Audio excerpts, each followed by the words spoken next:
It's becoming a big heartbreak getting prepared for these races, spending the hours every week in practice beforehand, even having taken time off for the endurance races from work, and having such a frustrating end come to your race.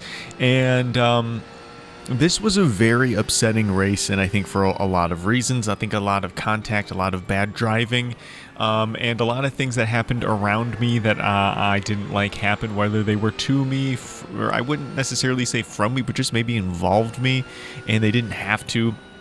Cars going for moves that didn't make any sense, people being mean, I don't know how else to put it, just some really piss poor driving standards that really made this race a whole lot of not fun, and it really made me reconsider how I'm using iRacing, so to say, because I really walked away from this week thinking, iRacing is a wonderful, great, fantastic, magical service. However, the people that use it are garbage. And I'm having a lot of time reconciling the user experience that I'm having in such a fantastic piece of technology. So I have stepped back a little bit from number one, taking it so seriously, obviously, right? That's like the first big thing. And I think that's way easier said than done. But the way I did that was I'm spending this week, instead of focusing on 3 hours of Okayama, just focusing at all except the opposite of that. I am not going to focus at all on 3 hours of Okayama. I'm going to ignore that completely. We're not doing that race at all. And instead, we're only going to focus on sprint races this week, and we're only going to focus on some oval race fun AI stuff that I've been having. And so I'm going to do a little bit more of that. I'm just going to have a little bit more fun, focus on my safety rating and my I rating. And that's really all we're going to do this week, because, it's really been taking me down, worrying about an event for more than a week, putting all that out, putting the hours into it, and just getting run off the track. So we're starting to we are starting to get to the point where the race falls apart. And at this point, I'm just trying to make safe decisions, make sound decisions, and I'm still also not trying to give up my race or sacrifice my position, not to what's going on in front of me, but just I'm not trying to let what's happening in front of me make. I'm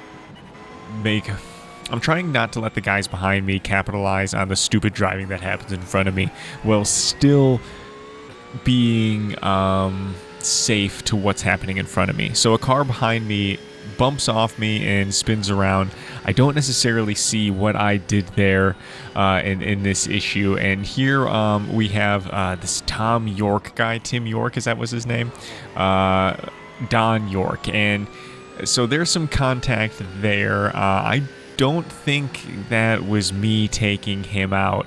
But needless to say, we made contact going through that corner, and he spun out, and I kept going. There's a lot of that, and it just happened again behind me. A car hit off the back of me, and again, I'm not really liking the way that that's going, even though I didn't, the car in front of me, again, it's just, this corner is very, very tricky and difficult, and so it's hard to imagine that I was the cause of all of these incidents. So to say, I think a lot of these cars bounced off me, bounced near me, bounced around me, and that was a whole lot of not fun. And here we had a car, I think, going up the middle in a place where they just didn't need to and didn't necessarily have the right of way. And so I was really surprised that they really dove up there kind of like that, and it just kind of took us out. And you can see a familiar face coming up on the relative, Don York. But yeah, I just, a whole lot of crashing going on from people here, and we're really racking up even the incident points at this point in the race. We're only 20 laps in, 19 laps completed, and Don York is coming now to make a whole lot of contact with us. He's bumped us once now, pretty big, coming into this corner. Let's see what happens as we go through. I won't spoil anything for you, but he's not going to give up. He's going to come hard right here as I hit the braking zone, knocks me off track. I think he probably meant to do something a little worse than that, but I did submit a protest, and I did get the email that he was notified of the outcome, and I was thanked for my submission, so I have to think that this was intentional wrecking, as that is what I submitted him for, which is just a damn shame. And you can see here we're not going to be able to make it back to the pits, just limping the car, not even able to handle that. And here I found this really crappy too. We took the inside. There was no reason for that guy to be on our rear end for any reason. We were clearly damaged, and on the inside lane on the inside line rather.